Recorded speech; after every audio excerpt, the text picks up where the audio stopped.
નમસ્કાર વિદ્યાર્થી મિત્રો, આજે આપણે ધોરણ 6 પાઠ 16 લઈને આવ્યા છીએ. સોશિયલ સાયન્સની અંદર સામાજિક વિજ્ઞાનમાં પાઠ 16 સ્થાનિક સરકાર. આપણે પાઠ 15ની અંદર સરકાર વિશે જાણ્યું.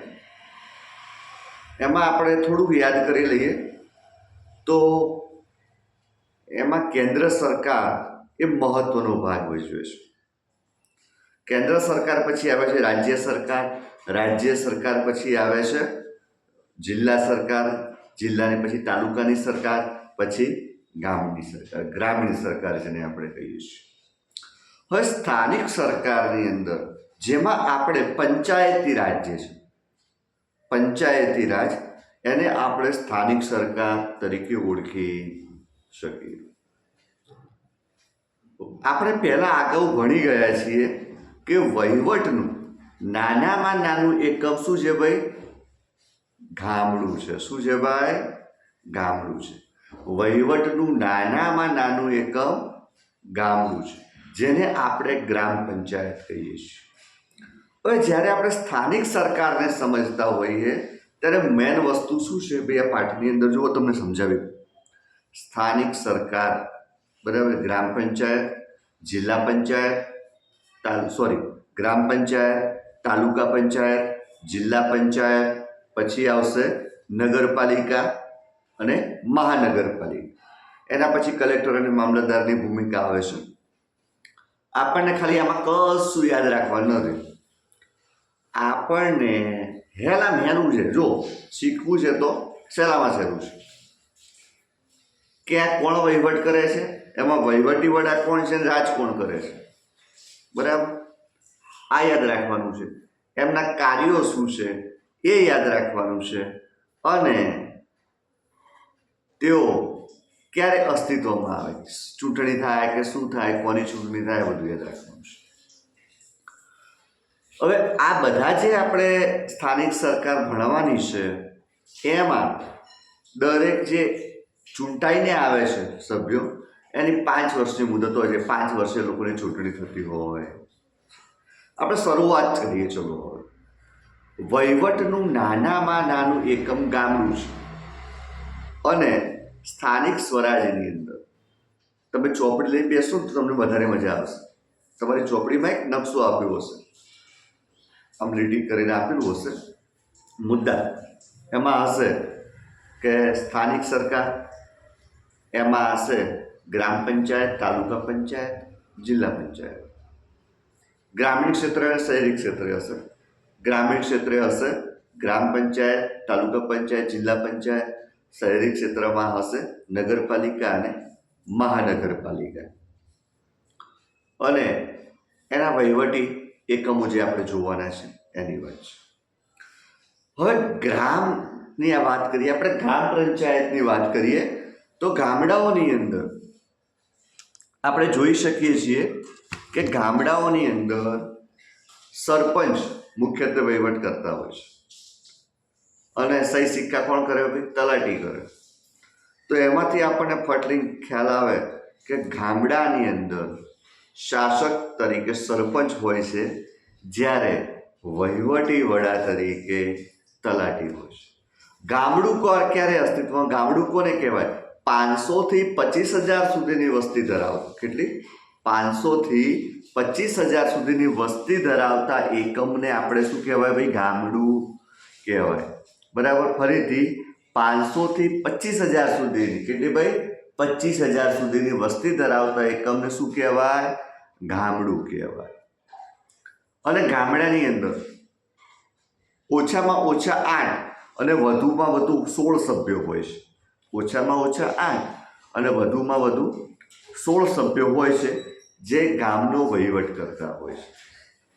ગામના વહીવટી વડાને શું કહેવાય ભાઈ? સરપંચ ના કહેવાય. વહીવટી વડાને તલાટી કહેવાય. અને જે ગામના ચૂંટાયેલ સભ્ય છે એમાંથી એક નેતા ઉભરી આવે, એને આપણે સરપંચ કહેતા હોઈએ. ગામ પછી આવે છે તાલુકો. હવે તાલુકોની અંદર આપણે જોઈએ તો 16 થી 32 સભ્યો હોય છે, બરાબર.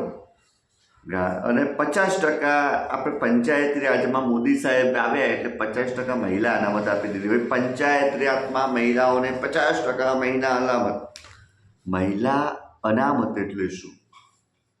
તો પહેલાં એવું હતું કે પોતાની મરજી પ્રમાણે વોર્ડની અંદર ઉમેદવારો ઊભા રહેતા હતા, પુરુષો જ મોટાભાગે ઊભા રહેતા હતા.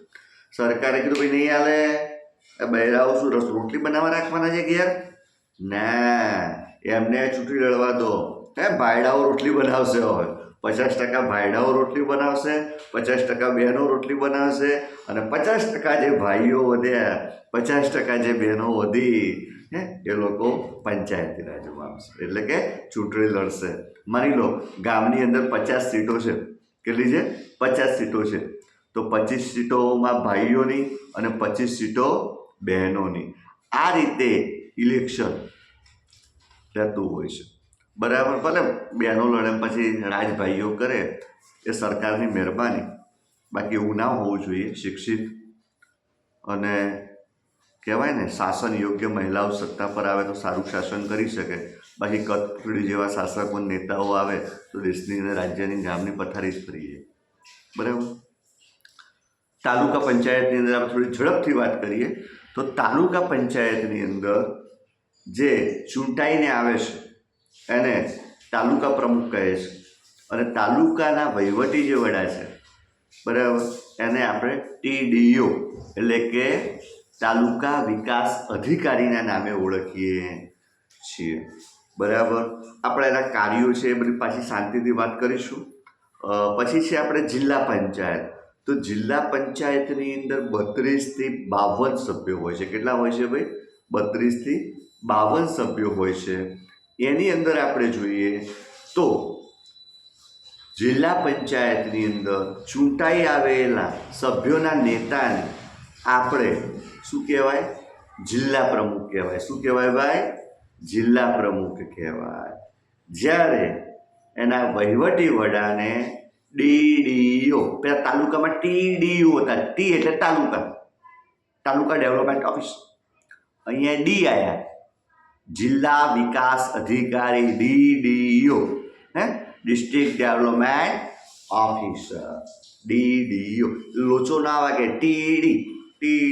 TDO, તાલુકામાં T, જિલ્લામાં D. વહીવટી અધિકારીઓ ભાઈ. આમને કામથી એમ થઈ જાય, વહીવટી પેલામાં જતો રહે, પેલો આમાં આવતો રહે ને. જુઓ, વહીવટી જેટલા અધિકારીઓ છે ને એ બધા જ સરકાર દ્વારા નિમાય છે. કોના દ્વારા નિમાય છે? સરકાર દ્વારા નિમાય છે. અને જે ચૂંટાયેલા નેતાઓ છે એ 5 વર્ષ માટે જ આવતા હોય. ફરી ચૂંટણી લડીને આવે એ એમની ઈચ્છાની વસ્તુ છે. પરંતુ સરકાર દ્વારા નિમાયેલ વ્યક્તિને વહીવટી અધિકારી કહેવાય.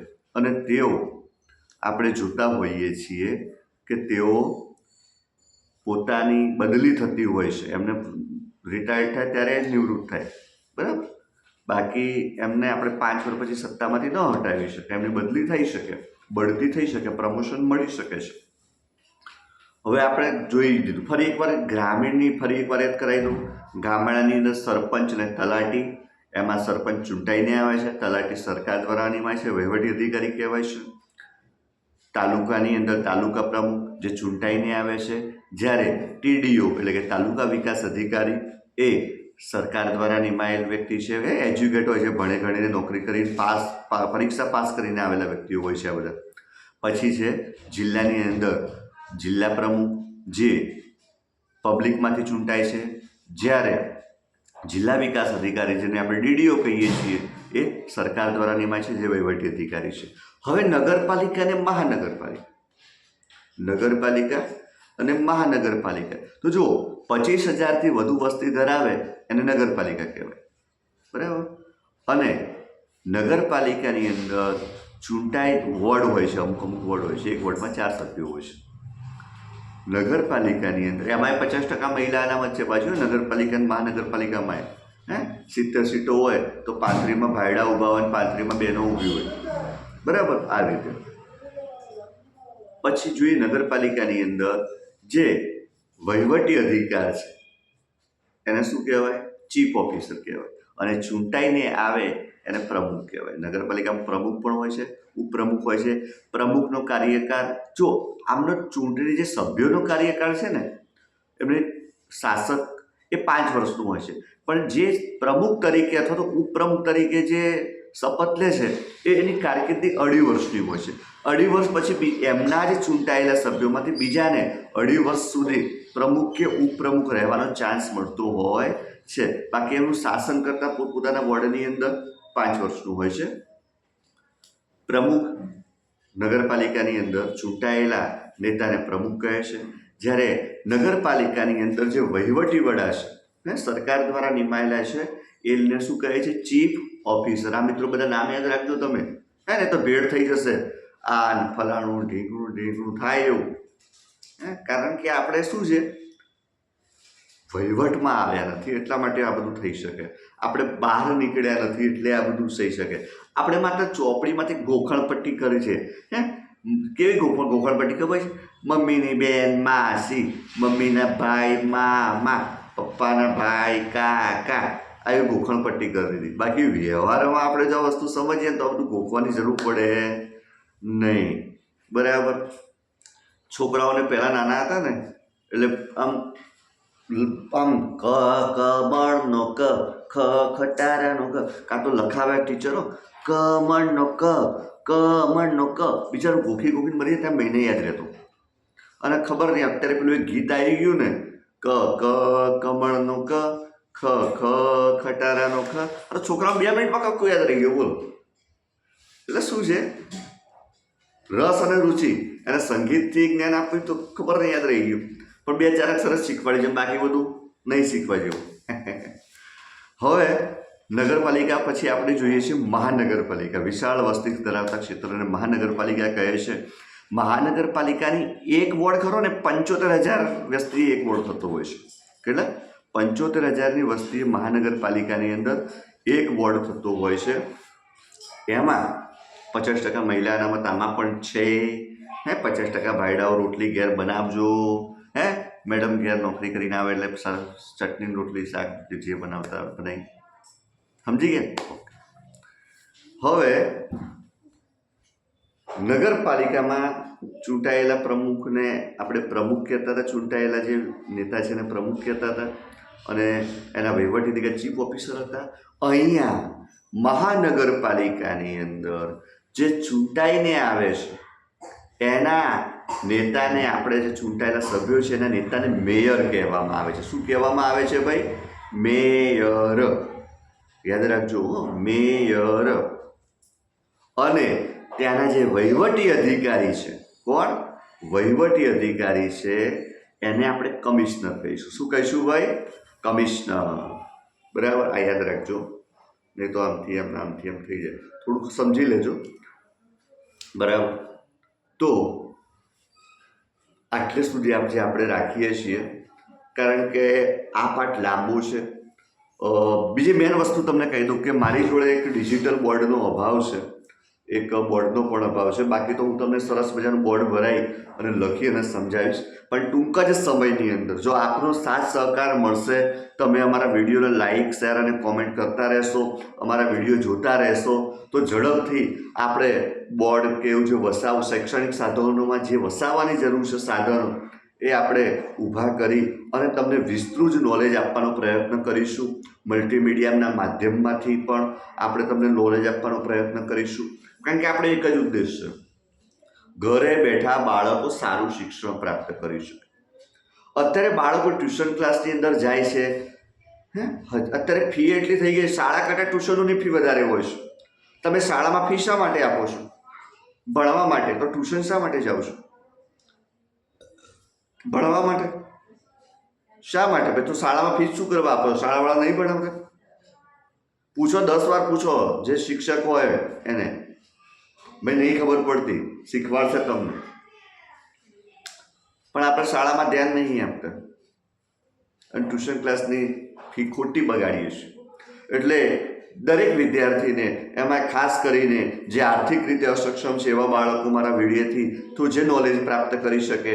હું એવું તો ન કહી શકું કે મારા વિડીયો જોવાથી બધું આવડી જ જાય, કારણ કે મારી જોડે શૈક્ષણિક અમુક સાધનોનો અભાવ છે. એના કારણે થોડીક માહિતી આપણે વિસ્તૃત આપી શકતા નથી. મારે બેઠા બેઠા એટલા માટે ભણાવવાનું થાય છે. બરાબર, જો આપનો સાથ અને સહકાર હશે, આપ મારી ચેનલને થોડી આગળ વધારશો, વિડીયોને પસંદ કરશો, તો આપણે નવા શૈક્ષણિક સાધનો ઊભા કરી તમને વિસ્તૃત નોલેજ આપવાનો પ્રયત્ન કરીશું. મળીશું થોડાક જ દિવસમાં આપણા નવા પ્રકરણ સાથે.